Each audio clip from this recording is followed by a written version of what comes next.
ఒక తెలంగాణ బిడ్డగా ఎందుకు నేను ఈ మాట మాట్లాడుతున్నా అంటే ఇంటర్లో నేను ఈ భాష మాట్లాడితే ఇంటర్లో నేను ఒక భావోద్వేగానికి గురై మరీ చెప్తున్నా, మీరు అబ్జర్వ్ చేయాలి. ఇంటర్లో నేను ఈ భాష మాట్లాడితే ఏంటి అంత నాయనమ్మ లెక్క మాట్లాడతావు, చదువుకున్నావు కదా, అంత గంత గలీజ్గా మాట్లాడతావు అంటే గలీజ్గా అంటే నేను బూతులు ఏం మాట్లాడకపోయేది, ఒక గిట్లనే మీతో ఇప్పుడు ఎట్లయితే మాట్లాడుతున్నానో వీడియోలు ఎట్లనైతే చేస్తున్నానో గప్పుడు కూడా గవే ముచ్చట్లు మాట్లాడేది. అంత ఏంది నాయనమ్మ భాష మాట్లాడతావంటే అదే భాష ఇలా నన్ను ఇక్కడి దాకా తీసుకొచ్చింది, అదే భాష ఇలా మీకు ముచ్చట్లు చెప్పుకునే అదృష్టాన్ని నాకు కలిగించింది.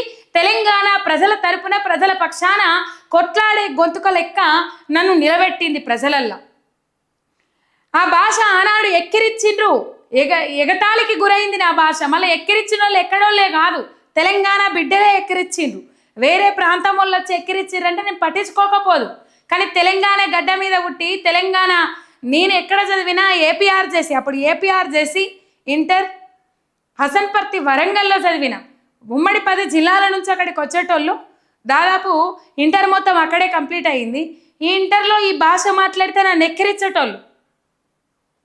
అయితే నేను ఏమంటున్నా అంటే ఆ భాష మీద మక్కువతోని, ఆ భాష మీద యాస, మన యాస మీద మనకు ప్రేమతోని నేను ఆ యాసను అట్లనే కంటిన్యూ చేసిన. ఎక్కడ స్టైల్గా వచ్చానండి, వెళ్ళానండి, ఎక్కడ తిప్పడం నేను స్టార్ట్ చేయలే.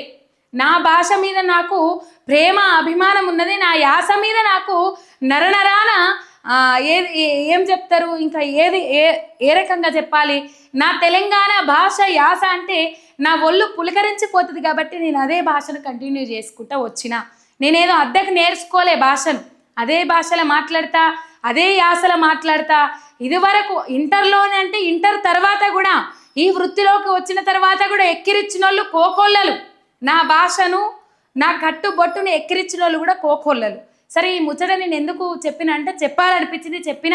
అసలైన తెలంగాణ భాష యాస అంటే బూతులేనా?